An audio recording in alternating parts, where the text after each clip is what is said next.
Quoi ressemble votre vie? Ma vie ressemble à une grande prison. Il existe un murmure qui traverse les décennies, un écho discret mais persistant dans les couloirs de la mémoire collective. C'est le murmure de Brigitte Bardot, cette énigme vivante qui, à 91 ans, a choisi de lever un voile sur des vérités longtemps gardées secrètes. En octobre 2025, alors que le monde la croyait fragilisée par une hospitalisation d'urgence à Toulon pour une maladie sérieuse, comme rapporté par le journal Var Matin, le 17 octobre 2025, sa voix s'est élevée une fois de plus, non pas pour regretter, mais pour affirmer. Dans un documentaire exclusif réalisé par Alain Berliner, intitulé simplement Bardot, est présenté au festival TAFFF le 31 octobre 2025. Elle a enfin admis ce que beaucoup soupçonnaient. Une vie marquée par une indépendance farouche, un rejet viscéral des étiquettes et une dévotion absolue aux animaux qui a supplanté bien des relations humaines.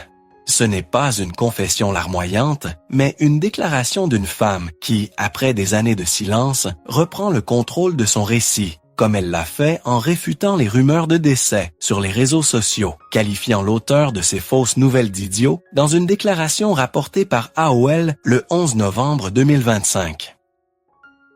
Comment une icône qui a incarné la liberté sensuelle des années 1960 a-t-elle pu se transformer en une recluse passionnée, entourée de chevaux et de chiens plutôt que de projecteurs? Qui a vraiment compris les fissures derrière ce sourire légendaire, ce regard qui captivait le monde entier? Et pourquoi, à l'automne de sa vie, choisit-elle de révéler ses aspects intimes, comme son rapport complexe à la maternité ou sa distance vis-à-vis du féminisme, alors que les rumeurs sur sa santé la disent fragilisée? Brigitte Bardot, née en 1934 dans une famille bourgeoise parisienne stricte, a émergé de l'après-guerre comme un symbole de rébellion joyeuse. Mais derrière l'image de la bébé éternelle se cache une femme qui a toujours fui les chaînes, qu'elles soient celles de la gloire ou des conventions sociales. Le contexte historique de la France des Trente Glorieuses, avec son explosion de modernité, l'a propulsée au rang d'idole nationale. Mais à quel prix? Ce documentaire de 2025, salué par Variety pour son accès unique, nous invite à explorer ce contraste saisissant entre la légende publique et les blessures privées. Bardot y parle de son fils Nicolas Jacques Charrier, élevé par son père, et de son amour inconditionnel pour les animaux, qu'elle décrit comme sa véritable famille, confirmant ainsi les soupçons d'une vie où la solitude est un choix assumé. À travers ses admissions, elle pose une question muette. Et si la véritable liberté était de refuser les rôles que le monde nous impose?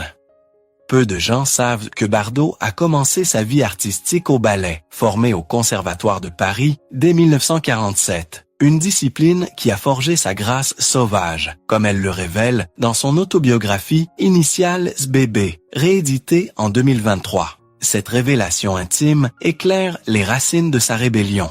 Aujourd'hui, à 91 ans, après avoir surmonté un cancer du sein en 1983 sans chimiothérapie, comme rapporté dans une interview au Paris Match en septembre 2023, Bardot défie encore les attentes, préférant la compagnie de ses 60 animaux à la madrague, plutôt que les feux de la rampe.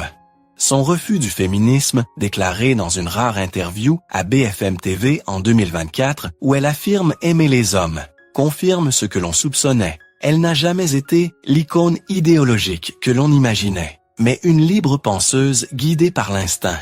Ce silence rompu en 2025 n'est pas un adieu, mais un acte de souveraineté, invitant le public à questionner le prix de la gloire et la beauté de l'authenticité tardive.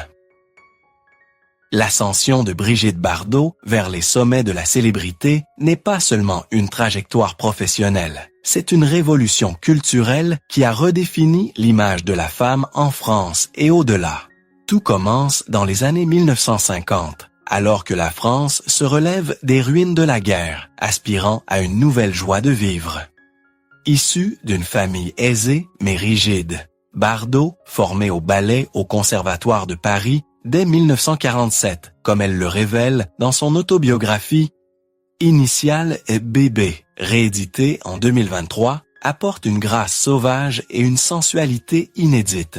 Son premier grand rôle dans Et Dieu créa la femme de Roger Vadim en 1956, la propulse au statut de phénomène mondial. Ce film, où elle danse pieds nus avec une innocence provocante, symbolise l'émancipation sexuelle d'une génération. Le public français voit en elle un baume libérateur, une Marianne moderne. Son allure naturelle contraste avec les stars sophistiquées d'Hollywood, la rendant accessible et irrésistible. Sa carrière s'emballe avec une série de succès qui la hissent au rang d'icône internationale. En 1959, Babette s'en va en guerre, confirme son talent comique, tandis que La Vérité d'Henri-Georges Clouzot, en 1960, lui vaut des éloges critiques, et le David di Donatello, en Italie, elle chante aussi, avec des titres comme Harley Davidson en 1967, composé par Serge Gainsbourg, capturant l'esprit rebelle des yéyés.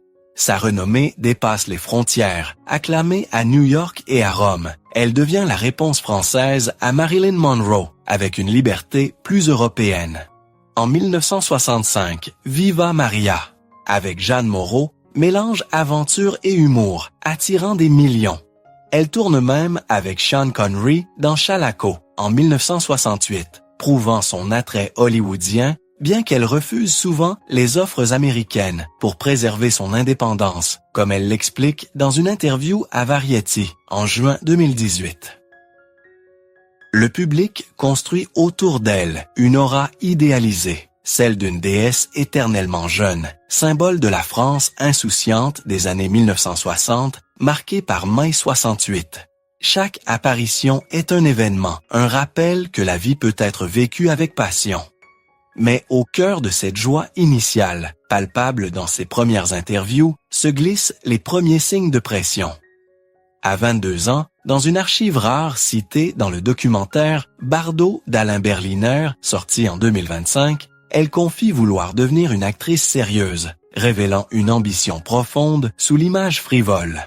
Sa renommée culmine avec des tournées en Europe et en Amérique, influençant des tendances comme le bikini. Pourtant, derrière les ovations, Bardot commence à ressentir le poids de cette idolâtrie, un fardeau qui la pousse vers une réinvention radicale. Tandis que le public voyait Brigitte Bardot sourire sur scène, insouciante et libre, les coulisses révélaient une toute autre partition. La machine bébé tournait à plein régime et elle était une esclave de sa propre image. Dès ses débuts, les contrats étaient souvent inéquitables, signés à la hâte par une jeune femme peu consciente de sa valeur.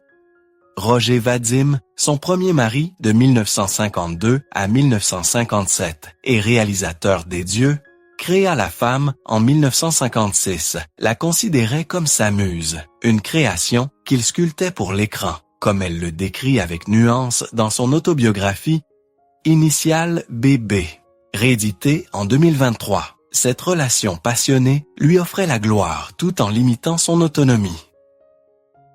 Les pressions familiales ajoutaient à ce tableau sombre.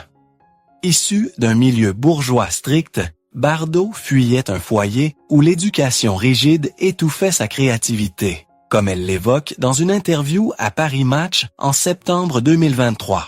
Sa vie privée devenait un spectacle public, chaque mariage disséqué par les médias.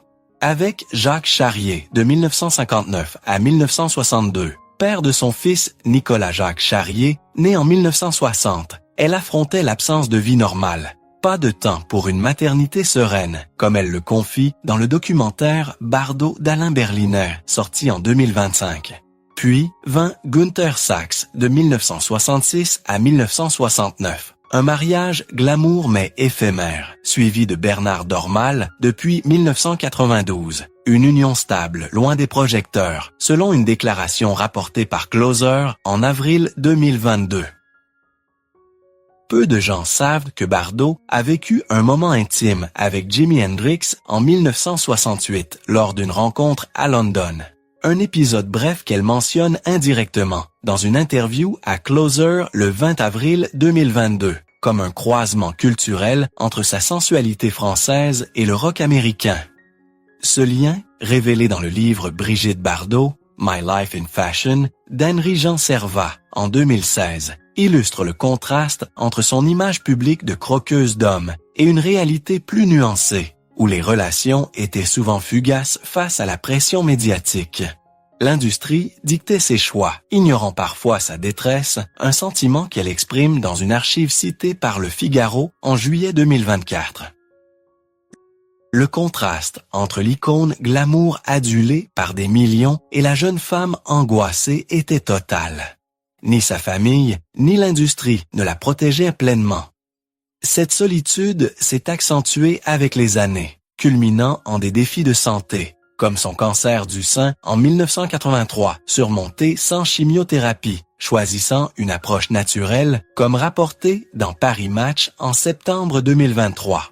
Plus récemment, en octobre 2025, une hospitalisation de 3 semaines à Toulon pour une chirurgie mineure, selon Var Matin, le 17 octobre 2025, a révélé sa vulnérabilité, mais aussi sa résilience, puisqu'elle a réfuté les rumeurs avec vigueur.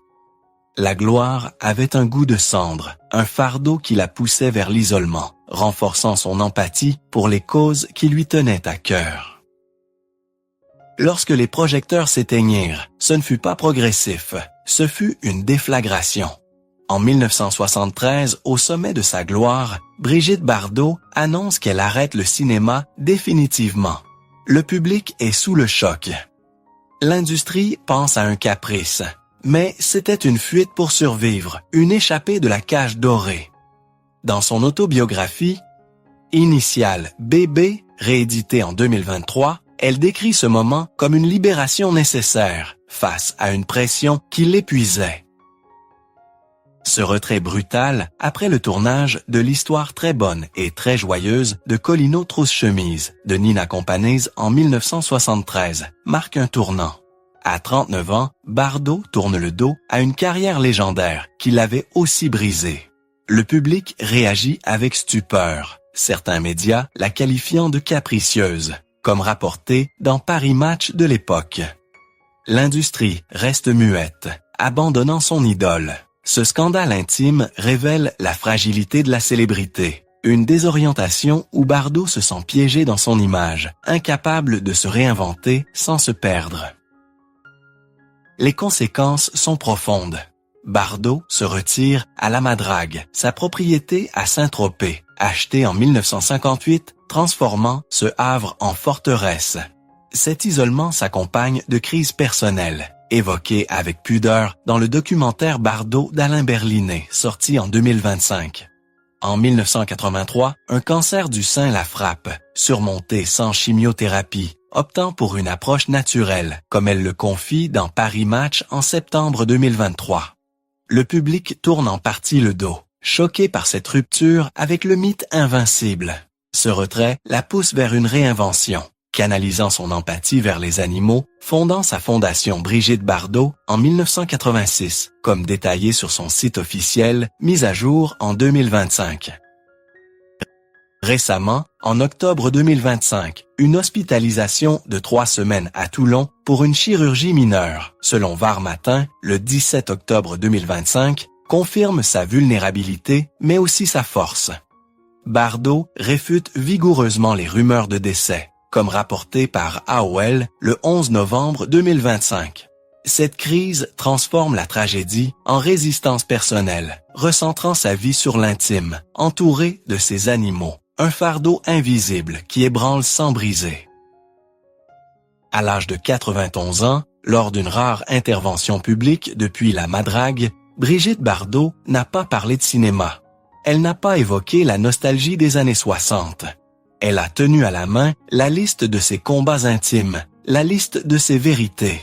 C'est le moment où le silence s'est rompu, non pas avec regret, mais avec une colère froide et maîtrisée, une libération tant attendue.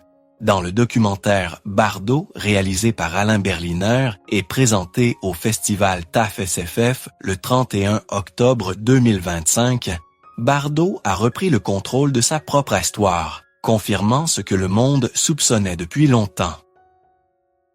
Elle y nomme ses vérités profondes. Le premier aveu concerne son rapport au féminisme, qu'elle rejette ouvertement, affirmant dans une interview à BFM TV en 2024 qu'elle aime les hommes et que le féminisme n'est pas son combat. Une déclaration qui surprend ceux qui la voyaient comme une icône de l'émancipation. Ce refus d'étiquette révèle une femme guidée par l'instinct plutôt que par les idéologies. Le second aveu touche à sa vie privée, évoquant subtilement ses relations passées, comme celle avec Serge Gainsbourg, co-auteur de Harley Davidson en 1967 et d'une version censurée de « Je t'aime ». Moi non plus, en 1969, décrite avec tendresse mais sans regret dans son autobiographie initiale Bébé, rééditée en 2023. Elle mentionne aussi Roger Vadim, son premier mari, de 1952 à 1957, un chapitre clos sans amertume, selon une archive citée par Le Figaro en juillet 2024. Mais c'est la troisième révélation qui donne un sens à son silence, sa dévotion aux animaux, présentée comme sa véritable famille, supplantant les liens humains souvent décevants. Bardot a reporté son empathie sur cette cause, fondant sa fondation en 1986, comme détaillé sur son site officiel mis à jour en 2025. Dans le documentaire, elle nomme cette transition comme une libération, expliquant que les animaux l'ont sauvée de la solitude, confirmant les soupçons sur sa vie recluse. Ses aveux ont été partagés publiquement, comme son combat contre le cancer du sein en 1983, surmonté sans chimiothérapie, rapporté dans Paris Match en septembre 2023. Cette prise de parole tardive, survenue après son hospitalisation d'octobre 2025 à Toulon pour une intervention chirurgicale légère selon Var Matin le 17 octobre 2025, n'est pas une demande de compassion. C'est un acte de souveraineté. En nommant ces aspects de sa vie, de Gainsbourg à sa fondation animale, elle expose l'essence de son passé. Le public reçoit ce choc avec respect et malaise, comme en témoignent les réactions sur les réseaux sociaux rapportées par AOL le 11 novembre 2025. Bardot démontre que le véritable pouvoir est dans le droit de dire sa vérité, même des décennies plus tard. L'histoire de Brigitte Bardot n'est pas seulement celle d'une actrice légendaire. C'est un miroir tendu à une industrie, un avertissement universel qui résonne bien au-delà des frontières de la France. Derrière chaque icône se cache un être humain, une âme qui aspire à être plus qu'une simple image figée sur un écran. Le parcours de Bébé, de l'adoration mondiale à la réclusion volontaire, nous oblige à nous interroger profondément. Et si l'industrie les avait traités comme des humains et non comme des produits d'exportation? Combien d'autres jeunes talents, de la France des yéyés à l'Hollywood moderne, ont vu leur vie brisée en silence, leur voix étouffée par le poids des contrats et l'avidité des projecteurs? L'histoire de Bardot représente ces voix oubliées, celles qui n'ont pas eu la force de confronter leurs défis intimes. Nous, le public, portons aussi une part de responsabilité. Avons-nous désiré l'image, le mythe bébé, au point d'oublier la personne? Sommes-nous prêts à écouter, vraiment écouter, non pas les échos de la gloire passée, mais les confessions brutes de l'après, avant que les lumières ne s'éteignent? Écouter ces silences n'est pas un acte de nostalgie, c'est un devoir de compassion, un acte de réparation symbolique.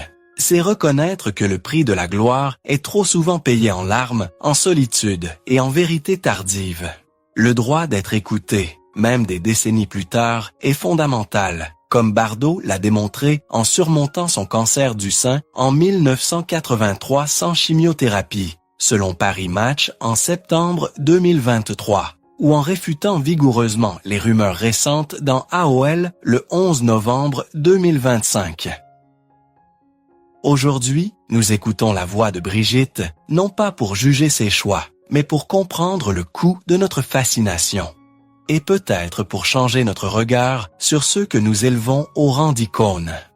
Comme elle l'a dit, résumant sa propre existence dans une formule puissante rapportée dans le documentaire Bardot d'Alain Berliner, sorti en 2025, « Je ne cherche pas le pardon.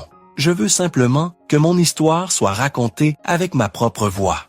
Un rappel que la blessure la plus profonde n'est pas la chute, mais la trahison de ceux qui ont fabriqué l'idole avant de la laisser sombrer dans l'ombre.